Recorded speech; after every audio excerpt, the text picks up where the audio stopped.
Once again, I'm back doing a second in my series of election videos. And this time I'm talking about poll watching and voter intimidation. But before I go forward, I need to stress a couple of things. A, if you missed my last video, I'll put up a link in the comment section after this video is done.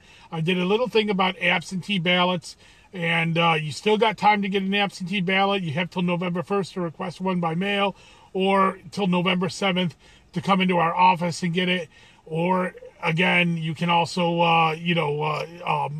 come in and vote right then, anytime up till November 7th. So check that video out if you're thinking about doing an absentee ballot. And the second thing is, these are my personal Facebook videos. I'm doing this as kind of a personal my friends on Facebook. They're not necessarily videos from the Onondaga County Board of Elections, but I am informed, being the elections commissioner in Onondaga County, about these issues, and I wanted to make sure that you knew about these things going in. After my last video, I asked what are some things that people wanted to talk about, and voter intimidation and poll watching were the things that came to me most frequently. So I'm going to do a little video about that. First off, I don't believe, especially in Onondaga County, but in New York State, there's going to be a lot of this intimidation or poll watching that is going to go on. These are things that are going to happen mostly in battleground states, and those states are going to see a lot more of this type of activity.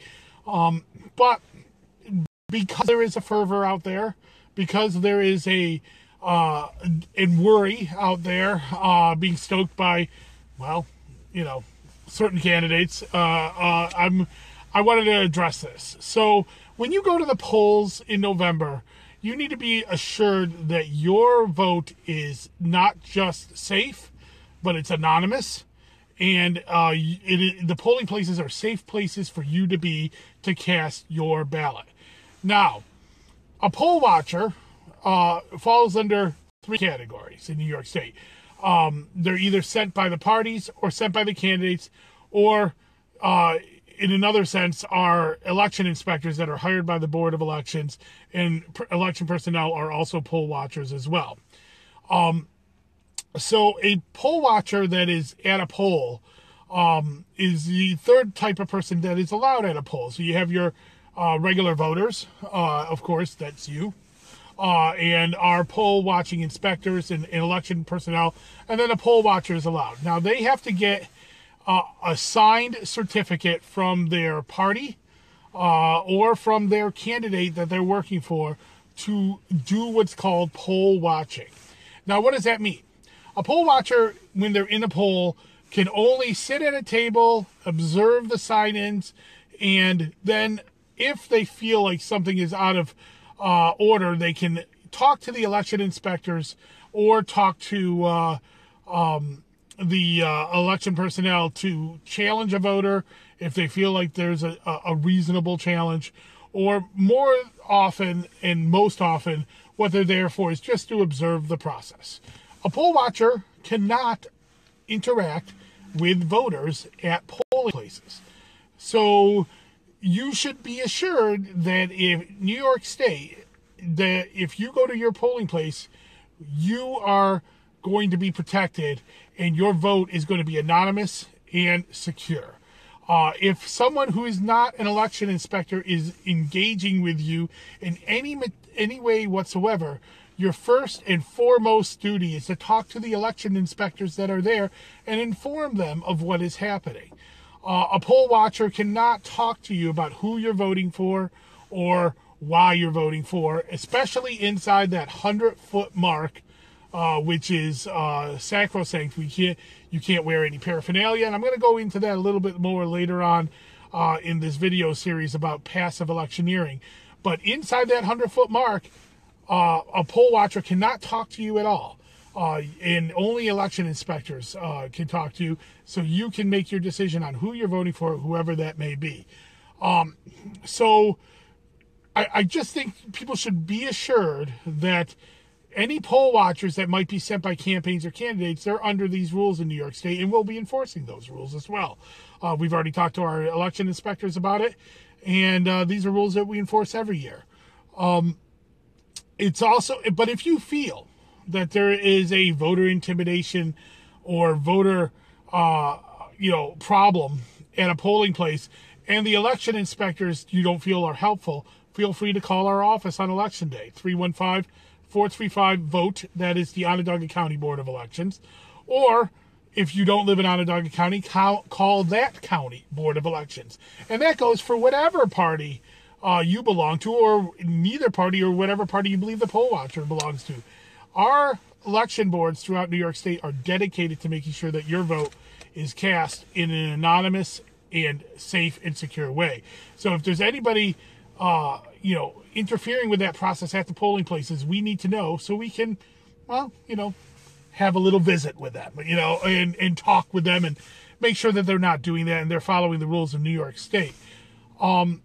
So again, and if you're thinking about watching the polls, if you've decided that you want to make sure and observe the process, again, you must get a signed certificate from your party or from a candidate that you're working for. You can't just show up at a polling place and say, oh, well, I'm here to protect the polls. You have to be authorized in New York State to do so by a party or by a candidate, and you have to have a signed poll watching certificate. You will be asked for it, and if you don't have it, you'll be asked to leave. The only people inside polling places that are allowed are poll workers who are authorized by the Board of Elections, and voters, and people with poll watching certificates. Candidates and media can visit polling places, but again, they can't interact with voters inside the 100-foot mark, and they can't stay for a long period of time. So again, I don't believe poll watching or voter intimidation. I've never really seen any organized effort of that in Onondaga County in my 4 years as commissioner, and in my 20 years of working elections before that. That's really not been an issue. But if you see something, let us know, and we will address it as soon as possible. And again, remember, outside of that 100-foot mark on a polling place, as long as they're not blocking people from coming in or physically intimidating people, you can do whatever you want outside of that 100-foot mark. You can have a sign. You can be handing out literature. These are things that are allowed at polling places outside that 100-foot mark. But inside that polling place, you cannot wear paraphernalia, and you cannot be in there unless you're a poll worker, a voter, or an official poll watcher. And of course, voters can bring their children into polling places, or somebody who is there to help them, to either translate or help them in one way or another. You can do that as well. So again, this is my second video in these election series. I'm going to do a couple, in the morning, or whenever something comes to me and I want to talk about. In the future videos, I'm going to talk a little bit more about affidavit ballots and court orders and all the and also passive electioneering. But if there's something that you want to know about when it comes to elections, let me know, and I'll put together a little video to talk about it.